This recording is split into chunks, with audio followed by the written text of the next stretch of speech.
All right. Hi, and welcome to From Many People's Strength, the podcast where we cover Saskatchewan politics and current events. My name is Cory, and my pronouns are he and him.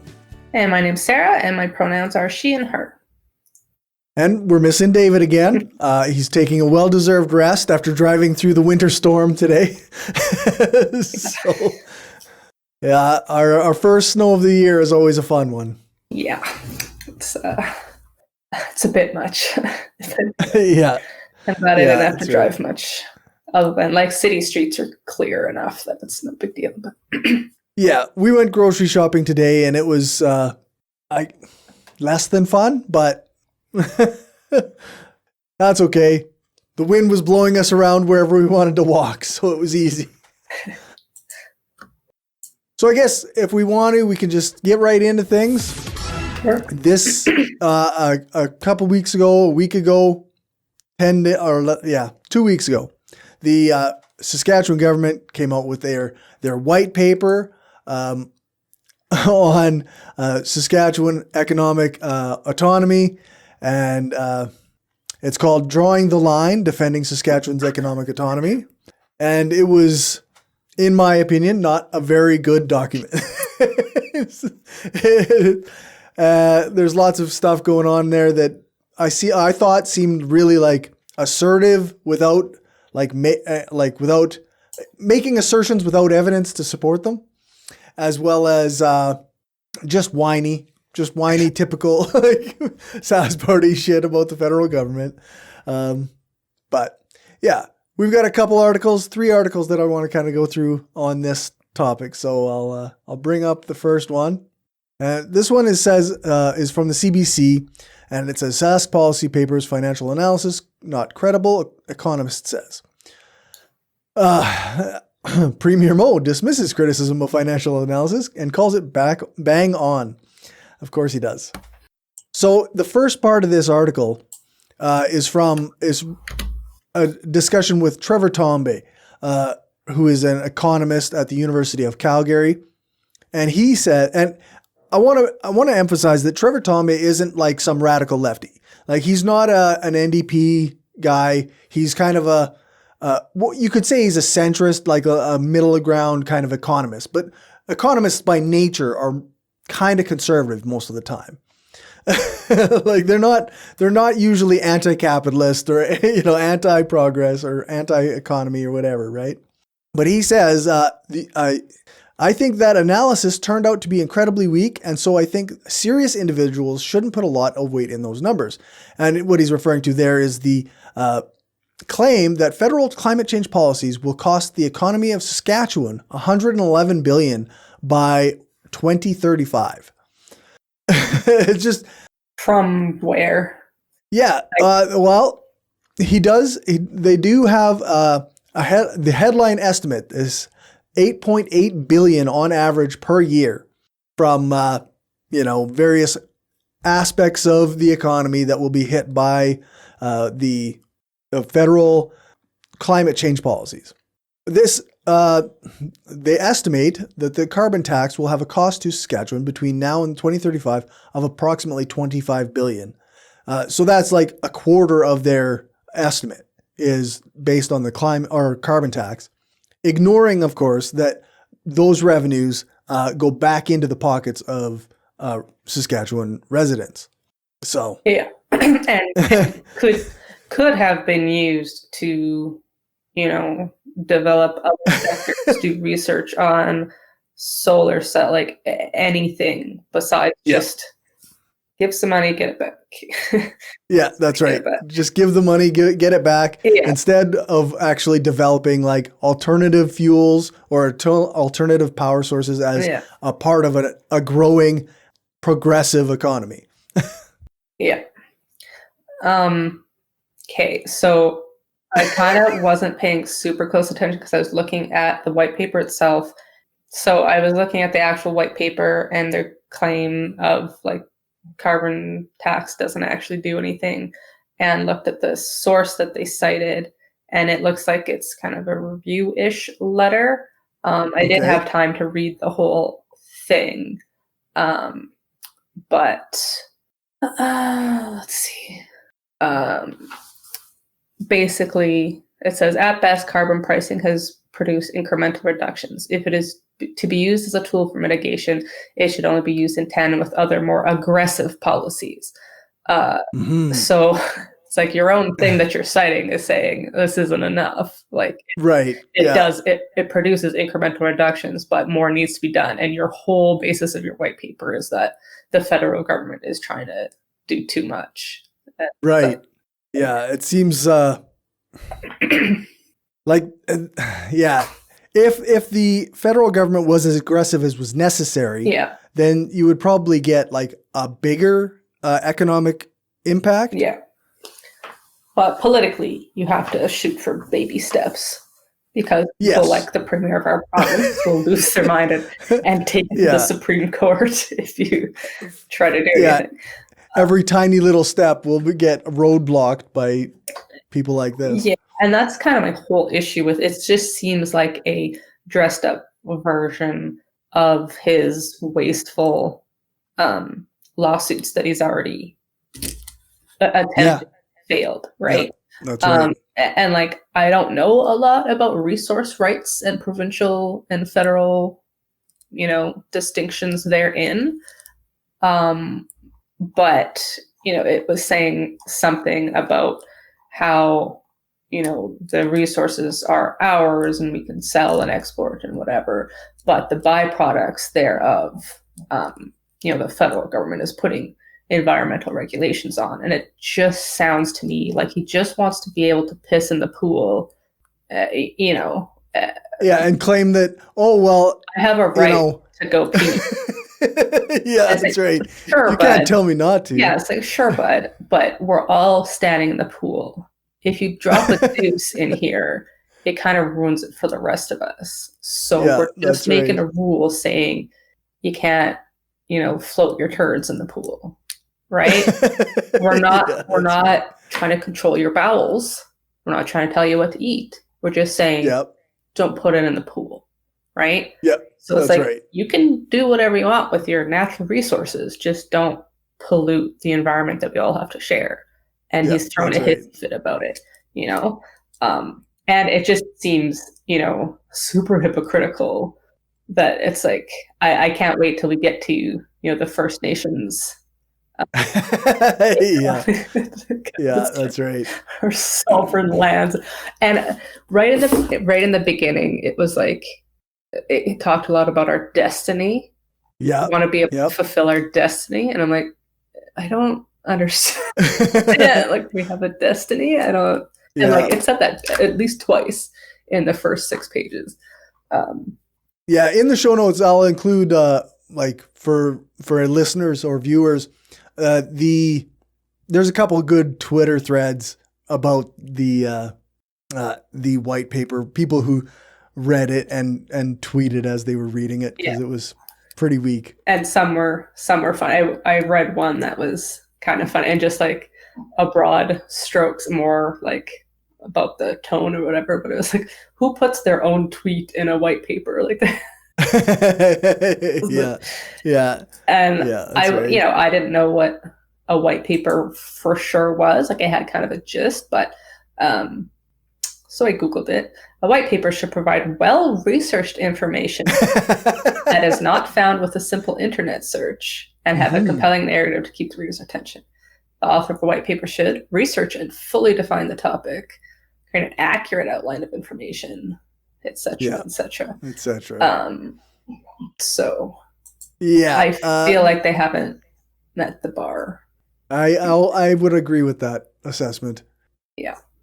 And lots of good Twitter threads going through people who know a lot more than I do, but it just feels like he's just whining, and the whole nation within a nation thing. It's like, we're not special or unique, No, that's right. I don't know what this whole separate. We're part of, and I mean, if you want to have a discussion with the, an anarchist analysis of countries and decentralization, I can do that. That's my whole bag. I love that shit. but that's not what he wants. He wants to have he wants to make Saskatchewan an independent nation within Canada. Yeah. So that we can still benefit from being in Canada, but also just do whatever we want. Yeah. Just screw the rest of Canada. Yeah, that's right. Yeah. Part of this CBC article, they talked to Jim Farney, a professor and director with the Johnson Shoyama School of Public Policy in Regina. And he says the costing on the financial side is, I've got to say, at best, odd. I think what they've done, it's hard to say in detail, is pick numbers that are the absolute worst case. For example, Farney said the $34.9 billion that the government lists as a cost under the clean fuel regulation doesn't include the possible upsides of increased biofuel use. And it's not clearly explained, and almost certainly the ultimate worst case if we're not to adapt over the next 15 years. Yeah, one of the things that really blew my mind about it was that this complete rejection of any growth in any way. We're just going to sell oil. That's all we're going to do, and we're never going to change. It's our destiny. It's our destiny. That's right.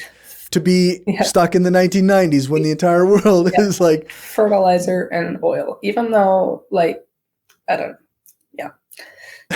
and I know that our provincial government is just kind of doesn't believe in climate change, but this just is further. It's all this stuff is hard and they tell us we can't do things. It's the alternative is we all die though, bud. Right. Just perspective. Yeah. So that's right. It's obvious that they don't. Because it's a lot of this stuff sucks. Change sucks. Nobody likes to change and people will lose jobs, but other jobs will be created. And if you're smart, you can, cross-train people into new careers, build that. Research, funding, all kinds of things you could do if you had, a long-term strategy and gave a shit. That's right. Doesn't, and it's obvious that he doesn't believe in climate change, so he's just or he does, and it's nah, we're too far gone. I want to be able to make money while I'm alive. Fuck my kids, Yeah, that's right. Yeah, I don't care if the world is burning by the time they get to take over. I'm in it for me, right? Part of it too is that they really have a focus on provincial control of immigration, right? Yeah. So Saskatchewan is, it seems, one of the places that's going to feel the impact of climate change less than other places. And so we're going to have an influx of people coming here because the places they live are uninhabitable. Yeah. So he wants to make sure that we don't have to let anybody in. Yeah. And I mean, good luck with that. Yeah. If you have stuff that nobody else does, what tends to happen is, and especially if you're your own nation without your own standing army and yeah, that's right. Oh, you can't come in here. It's okay, well, we're just gonna take it from you then. So exactly. So he wants, a climate war where we are our own indefensible nation and a bunch of climate refugees who look at us and be okay, well, I don't see why I can't just go in here and take. I mean, you took stuff. Why can't we? That's right. You right? Just kind of bizarre all around. But that's kind of just Mo in a nutshell, right? Just today, he did a really poor taste tweet. Oh, of course he did. It's just a national embarrassment, really. Yes, indeed. The only I was going to say the only worst premier is next door, but Doug Ford's pretty bad too. So I can't say that. And John Horgan isn't doing what I would think he should be doing, and I don't know. Yeah, we don't have a very good bunch of premiers across the country. No, so it's a problem, and not that I'm Trudeau's best pal or anything, but if I had a choice between him and Mo in charge of my life, I'd still pick Trudeau. I would never pick Mo. I don't know who he's against. I don't really think it really matters, but I would never pick Mo. Yeah, pretty much. We've got another article regarding the same white paper. This is from APTN News. Saskatchewan Premier overstepping his authority over land rights, according to the FSIN. He says, Scott Moe says he plans to fight Ottawa over natural resource jurisdiction. And the FSIN kind of thought, hey, you're definitely not doing what you should be doing here. According to Moe, Saskatchewan has a great history of working together with First Nations partners on economic opportunities, whether it be through the Indigenous Investment Financing Corporation or through initiatives like forestry agreements. But where is it? According to the FSIN, one thing you can say about Moe, it's that he really likes our Indigenous folks. Right, eh? Jeez. According to the FSIN, the province can't protect the land that doesn't belong to them. First Nations are not surprised with the province's lack of consultation and accommodation when it comes to the development of laws, regulations, and policies imposed on us, especially when it impacts our inherent treaty and constitutional rights, according to FSIN Chief Bobby Cameron in a news release. It seems like a pretty damning statement to me. Like, you didn't consult with the First Nations. You didn't take into account any of the stuff regarding treaty rights that, we're supposed to have a duty to, what is it called? A duty to... a duty to consult? Yes, that's right. Oh. Yes, there's supposed to be a duty to consult when things are done on Indigenous land or land that was taken from Indigenous peoples. I was like... No offense to his land, though. So yeah, that's right. But I love how the whole intro was about how the federal government didn't consult with the provincial government on these environment policies. And it's like, well, bud, you're not really known for consulting anybody but your little town halls with your supporters. But yeah, which is why this happened in it was the public statement of it. The release was in the Battlefords, right? Yeah. It wasn't in Regina or Saskatoon where he might actually face some pushback. Yeah. Same with all of those little town halls, right? Yeah. They were invite only, not a town hall. Yeah, that's right.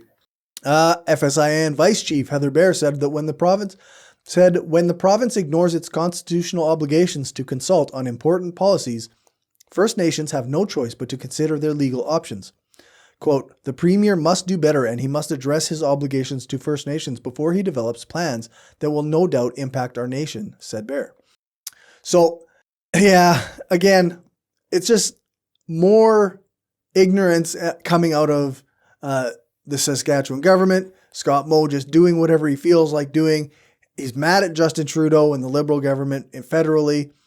I can't help but wonder, if, say, a Conservative Party had won at some point and just kept the carbon tax even a little bit, would this be happening? Would Scott Moe be pushing for a nation within a nation? Because traditionally, Conservative parties also fuck over Saskatchewan more even than the Liberals, as much as the Liberals. I made a note because he was again complaining about how this has been a long-standing issue, since the inception of Saskatchewan. And I'm like, well, why did Harper fix things then? Right, yeah. He was the savior, right? Yeah. So why is this still a problem? Yeah. But we've got one more story on this topic. I almost feel like I'm beating a dead horse at this point. This is from CTV. Sask Premier Scott Moe looks to follow Quebec's lead in push for more provincial autonomy. I believe many people have talked about this. Saskatchewan and Quebec are different. There's different things going on here. We cannot follow the Quebec model. We can't try and do what they're doing. Because isn't the whole thing unique culture and unique stuff like that? And it's we're so backwoods boring that tell me what Saskatchewan culture is like that. Well, and whatever it is, does it differ from Alberta? Right. No, it fundamentally doesn't. Yeah. You know? Yeah, exactly. Those prairie folk are kind of homogenous. Yeah, in a lot of ways. Yeah. In a lot of ways. Yeah. So just because you think you're special, just because your mommy has told you you're special, doesn't mean you're actually special. Yeah, that's Like, right. does he just not have anybody close to him that can tell him these things, right? Like, They all feel the same way. They all share the same ideas, right? In this CTV article, there's one part here. The premier states the next step is to table legislation to, quote, clarify and protect constitutional rights belonging to the province, end quote, with further details expected in his upcoming throne speech on October 26th. And then Daniel Westlake, a professor of political studies at the University of Saskatchewan, told CTV News Saskatoon that would entail getting approval from the federal government and 7 provinces to change the constitution, which seems unlikely. Like, I don't know. I don't know what he thinks is going to happen. Yeah, so here's the thing. I don't know him. Is he just like that delusional? Or is this like he knows this will never happen, but it just feeds his base? It's just that rage farming that keeps him in power, right? Yeah. I tend to think it's that, because nobody could be this obtuse, right? Right. You would think not. But then again, like, he actually went forward with the lawsuits about the carbon price. Yeah, which was a guaranteed loser, right? Yeah, like, and everybody knew that ahead of time. A lot of money to do that. Yeah. And all the conservatives that my tax dollars, blah, blah, blah, don't seem to care.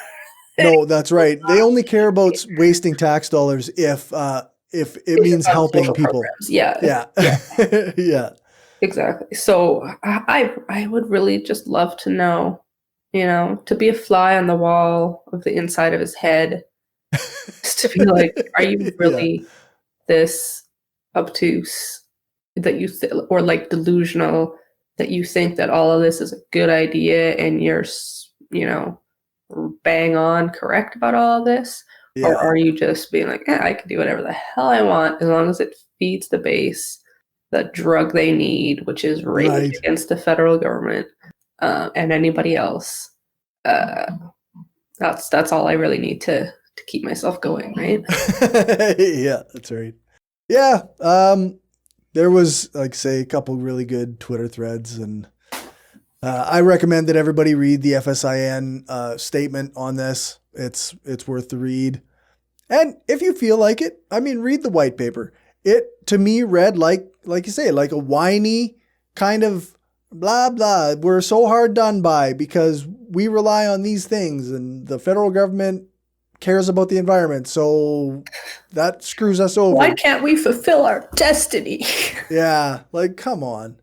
Yeah. Well, you're just saying Saskatchewan sucks because all we have is food, fertilizer, and fuel.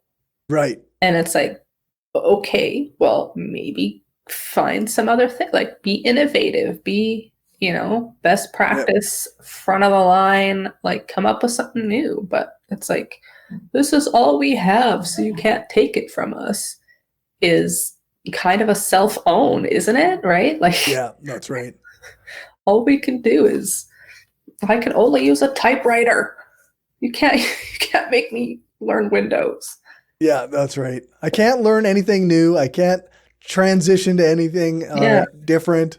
But there was the one line in the one article where Scott Moe was talking about the carbon tax, and he says that's not going to the people that it's supposed to be going to.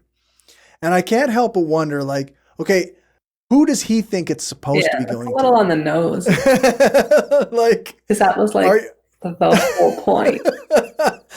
Aren't you saying like the wrong thing here? Like or the quiet part loud? Like, come on, man. Because that's the whole point, is that all us individuals that got pissed off at the carbon tax, it's like, you pretty much get it all back.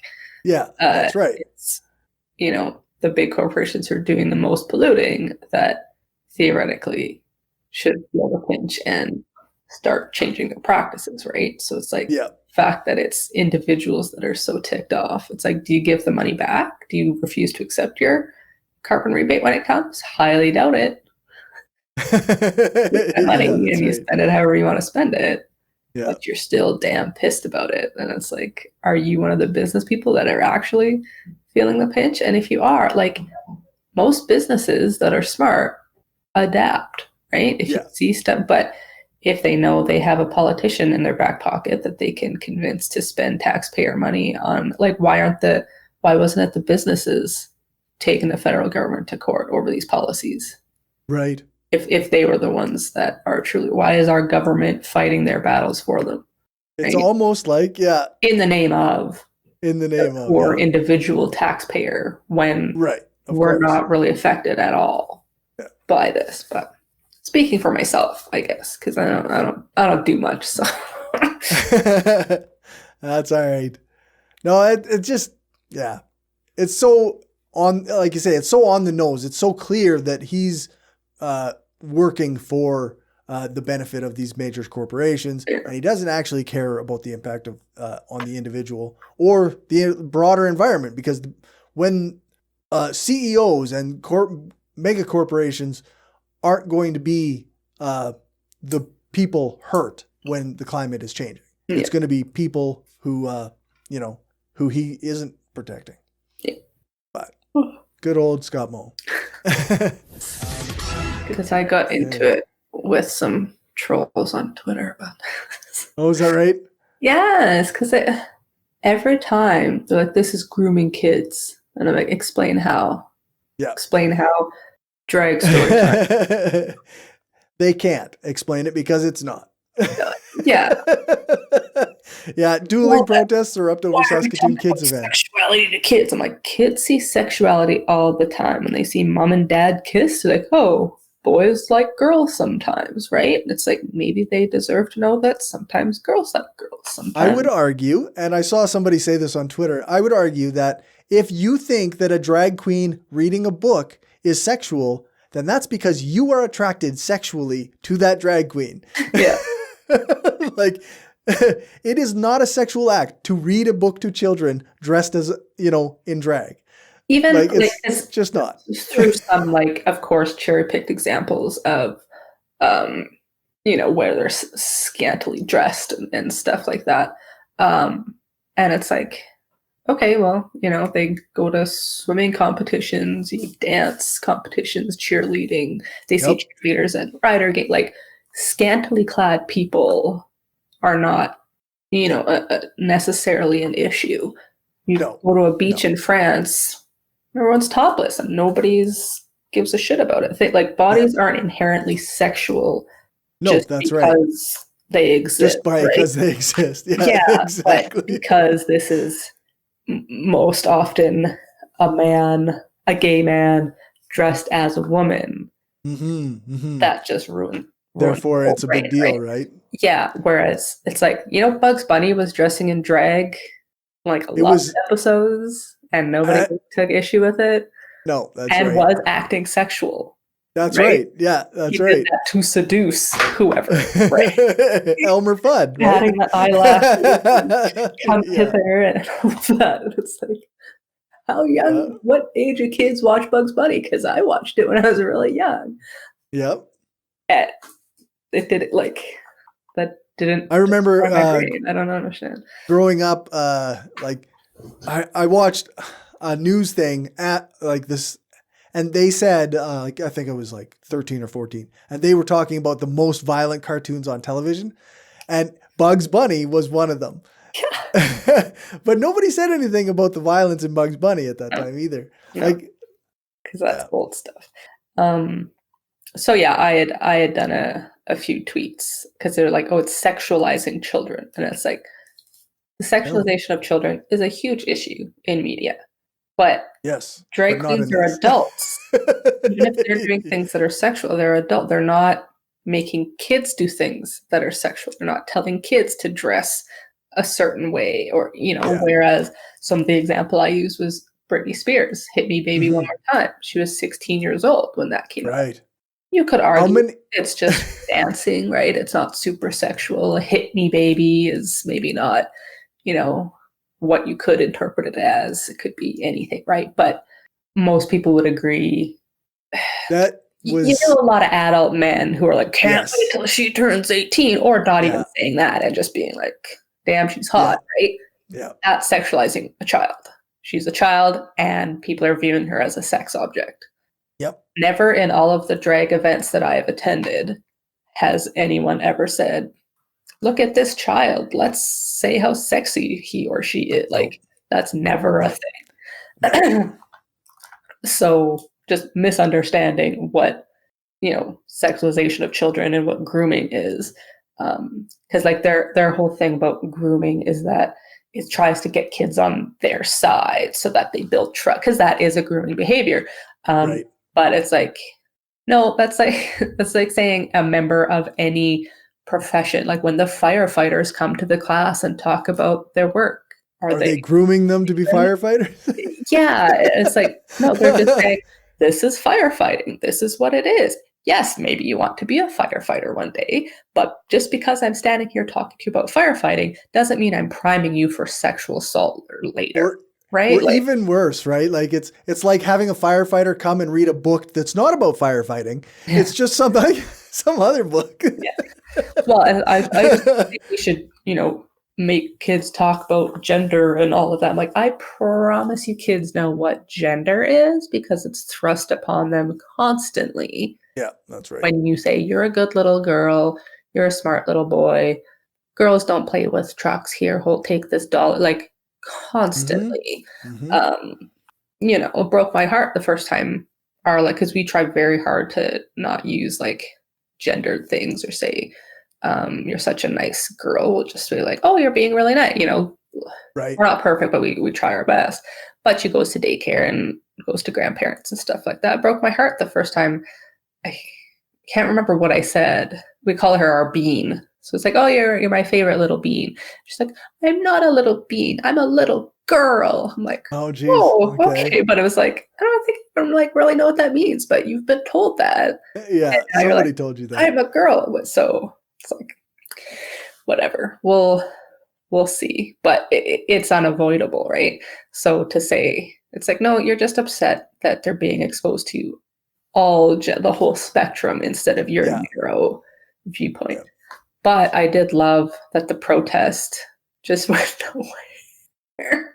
I watched part of, you know, I think her name is Tamara. She's a big like convoy person in Regina, or no, in Saskatchewan. I went down a few rabbit holes because there's a group on Facebook that has a few like moles that they like feed information and like, oh, they're doing this again, and here the freedomers are on about this again. But she posted a live of how like no freedom fighters showed up to protect our children, blah blah blah blah blah. And look, and you know, turn the camera on the like counter protesters who are all like, you know, you can see them in that picture, right? They've got their rainbow flags, trans flags, and they're like, nope. Don't come for the queens. You came for the queens, you'll be destroyed. Which I just love. She's like, look at this. They say that they stand for love. And I'm like, they're not doing anything. Standing around. And it's like, these are supposedly the nice, peaceful people. Look at them. And it's like, they're not doing anything. Are they beating somebody up? Is that like what's happening? Somebody called me a name, and it's like, you call people names all the time. Yeah, actually, calling you a name isn't bad. Yeah. When you're being a jerk, someone calling you a jerk, I'm sorry, right? Like, it's not a you deserve it. Yeah, it's not a slur. Yeah. So I love that their little proposed. And as a result, Mark Friesen got banned from Twitter. Yes, which is fantastic. Thank you to the Queens for existing. Right.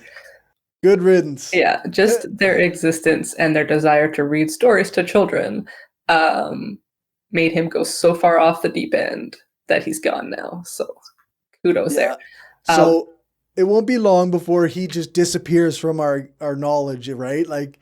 Well, yes and no, because he posted the same things on Facebook, and I made all the same reports, as I'm sure many others did. So my Twitter report came back as like, he's been suspended. I'm like, oh shit. And I think we thought it was just he had to take those tweets down, right? Right. But Facebook is like, no, we don't think this violated our terms of whatever. Yeah. I'm like, yeah, just didn't get reported enough times or something. Or it's like, or maybe there's a problem with your terms of what. Yeah. Even the options to choose weren't as deep. Like Twitter, it was like you could go through a lot more like options, whereas Facebook was like, did somebody say something bad? Yeah, okay, we'll look into it. Yeah, we looked into it. We don't think it's that bad. Yeah. Instead of saying, yeah. Anyways, Facebook will continue to be the platform for trash. Yeah. Yeah. Regina family calls out church for confronting teen about her sexuality and calling LGBTQ community demonic. Sierra Dixon's family says a church leader ambushed their 15-year-old daughter. I did not hear about this. Yeah, they actually just today were out in front of the church in the snow with signs talking about, how it's okay to pray, just not praying again, just not to be, you're just not allowed to be gay in this church or whatever, stuff like that. So, yeah. Sierra Dixon, who identifies as queer, has been attending Evangelical Free Church Kids Club along with her 3 siblings since she was a little girl. When she aged out of the program, Sierra became a volunteer leader of the club. On September 17th, Sierra was called into a meeting with the group leader and was confronted about her sexuality. Kind of told that it was the LGBT community is demonic and really uncool stuff. I mean, I noticed the word evangelical in there, so I'm not shocked. Right. I'm shocked that, you are a member of the community and even want to set foot in a place like that. Just knowing the history, not to victim blame here, but it's like, right. It's unusual. Yeah. It's like, that can't be a good place for you. Right. Like, was this the first instance they had of here? Because from my understanding is evangelicals say this kind of shit a lot, maybe not directly to you, but just like my whole issue with, I was raised Catholic and I have a problem with anybody who still practices Catholicism. Right. Because it's like you're condoning all of the unmarked graves, all of the pedophilia. So it's like, you can't say you're against pedophiles and be like, I'm a proud Catholic. Pardon? Right? So it's that same kind of thing. It's like, why are you even going to this church? You got to know they're terrible, don't you? That's I'm not surprised. It shouldn't have happened, but I'm not surprised, I guess is how I would phrase that. But if nobody is willing to try and change things from the inside, then those places just keep getting more and more insular and get worse. But did it say, is anything happening as a result of this? Or are they just like, nope, gays are babies, really. Bye. More or less. Ian and Sierra and Rachel, they aren't going to this church anymore. The kids aren't in the kids club at that church anymore. I suspect they will find another church that is more accepting of LGBTQIA people. And both sides kind of get their way and nothing really is probably going to change. Yeah. But by the same token, can you really expect them to change? The only way they're going to change is when they just don't have any other members, right? When enough people know and care about somebody who is harmed by the church's teachings. Like, I know a lot of people that were like, Kate, I really can't be Catholic anymore. Right, or at least I believe in God and all of that, but I just specifically can't go to a Catholic church anymore. I'll find my God elsewhere kind of thing, because there's just one too many things now that don't align with my personal beliefs, right? And then it's like, why is the church failing? It's like, because you're douchebags. I don't know. Nobody likes you because you're mean. Quit being awful and people will show up. Yeah. Atone for your sins like you tell everybody else to do. Yeah, that's right. For those who are still believers, there is actually a branch of, I think it's a branch of the United Church I think in so, Regina that is very LGBTQ Yeah. friendly. And yeah. And like pretty awesome all around as well, I think. Like I think they're Yeah. even like pro-choice, like the whole 9 yards kind of thing. If Yeah. you got to get your God fix, there's you go. Yeah. Just anything with like evangelical or Yeah, that's Baptist right. super aggressive too. Yeah, I don't want to say for sure. I can't quite recall, but I'm pretty sure my old like coworker was a Baptist and like her kids couldn't read Harry Potter because magic oh yeah, is okay. evil or whatever. Yeah. So I'm like, oh, I didn't know that. Okay. Good to know. Yeah, that's right. Stay away from magic. Saskatchewan man who called for genocide against Jews. Even the National Post should know better. You should refer to Jewish people as Jewish people, not Jews. Sorry, like you really should know better. Saskatchewan man who called for genocide against Jewish people, given a 1-year sentence. Travis Patron, who founded the now defunct Canadian Nationalist Party, was convicted of hate speech earlier this month. In Estevan, of all places. The former leader of Canadian Nationalist Party was handed a 1-year sentence Thursday on a hate speech charge after he called for the genocide of Jewish people in a video posted on the party's website and social media accounts. Yeah, it is what it is. I mean, he got a 1-year sentence, which isn't very much, but also it's hate speech. I don't know what the guidelines are there. I don't know what the law says. Yeah, I don't think you get too terribly much for just words, right? But like hate crimes, but hate speech. Yeah, it's remarkable to me that somebody actually got arrested and put in jail since his arrest. Yeah, so pretty wild. But I would love to, because like maybe I just watch too much like American TV, and I guess he's in jail, not like prison. But aren't there a lot of like white supremacist gangs in like stuff? So like, was that really the best place to put? Yeah, it's probably not going to help his anti-Semitism. Hanging with his buddies, right? Like that's maybe a problem. But again, maybe that's more of an American thing. It could be. But just reading like the shit he said is, you deserve to be found guilty on that. Yeah, and I mean, it's not like if you broke the law and you have a video of you breaking the law, that is how that works, right? It's on a website. Yeah, he's going to get out in 168 days. And it doesn't say... Yeah, you haven't heard anything like, gee, what I did here was wrong, I won't do it again, and it's pretty aggravating. So... Yeah, I wouldn't expect somebody. His probation includes a ban on posting about Jewish people. Oh shit! Who's gonna watch it? Like, is somebody watching his social media then? Like, that's gotta be a shitty job. Let's watch the hate speech guy's fucking social media. Well, and like he's gonna be careful not to use the word. He's just gonna be like, "You people" or "those people." Yeah, it'll whatever, be like, right? He's gonna skirt it. The globalists. Right. Yeah. Like there's all kinds of dog whistles that guys know how to use. So just give him a list. Like if you say these people in reference to anybody, it's probably just a bad idea. Yeah. So Sask NDP leader Carla Beck receives 94% approval from party members at the convention. The opposition party says they're building to win as the party gathers for the first in-person convention in 3 years. I mean, if you're going to have a leader, it's good that 94% of the people in your party are supportive, I suppose. Yeah. I'm not holding my breath for the day that the NDP, can run Saskatchewan again.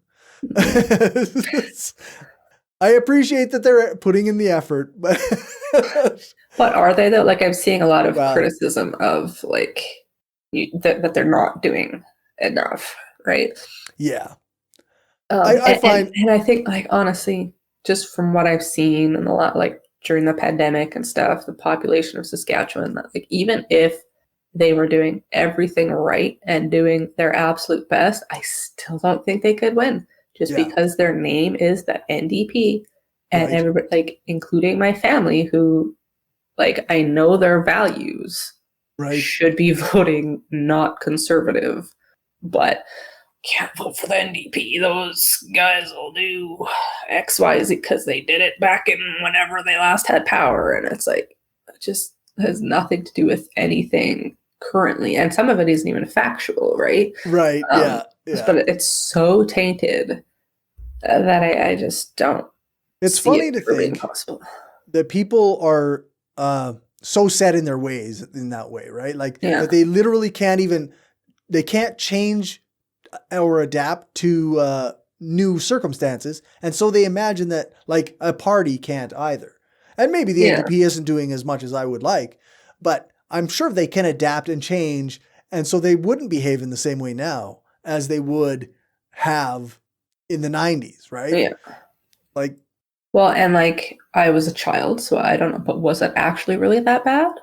I mean, we were in an economic downturn because of the previous Grant Devine government who had built up a lot of debt for the province. And in order to, and I mean, there was a lot of austerity when the NDP, Romano NDP came into power because they wanted to pay off the debt and you know, there was fix the mess. Fix the mess that the, but it's never seen as that, right? No, like nobody is saying, we don't want conservatives, Grant Devine. We don't want conservatives in power, right? Yeah. Like, why is it one way and not the other? I don't understand. Like, they just have because they changed the name.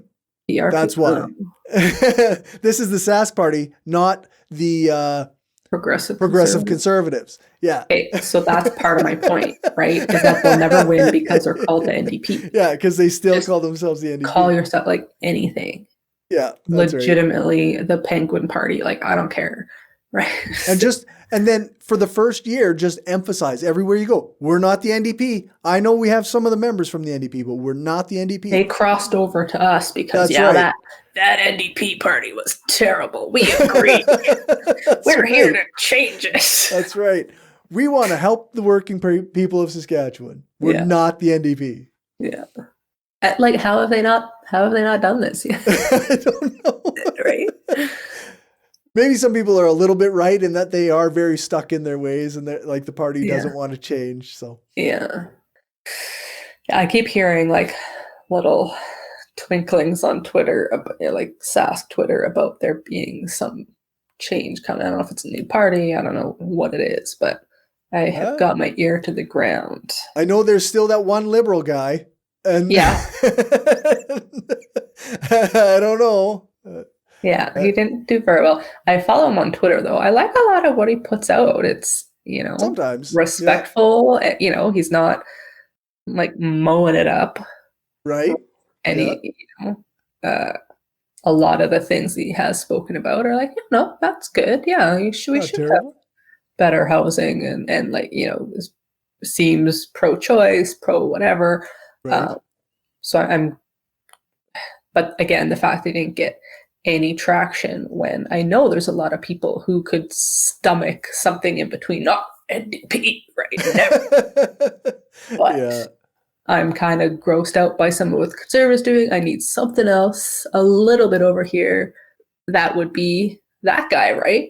But he's with the Liberal Party. Yeah. And you're in Saskatchewan. Saskatchewan hates the Liberals just because. They don't understand that a provincial party is not the same as the federal, whatever. Right. So same thing. Time to rebrand, folks, because you're just tied to a sinking ship. The conservatives all over the country do it every once in a while. They just change the name and they just do things. The same people, different name, Yeah. But for some reason, the NDP and the Liberals they never think of it. Yeah. They just don't do it for whatever reason. Yeah. But I guess we are at the end of our evening. You can find us at anchor.fm/frommanypeoples. Our Twitter is at skpoliticspod. We are on Facebook at facebook.com/FromManyPeoplesStrengthPod. All the show notes will be on skepticalleftist.com, or you can email us at frommanypeoples@gmail.com. Or if you would like to provide us with some coffee, you can go to buymeacoffee.com/FromManyPeoples and donate a little bit of $1 or $2 or whatever. Thank you so much, Sarah, for your time this evening. Of course. I enjoy it.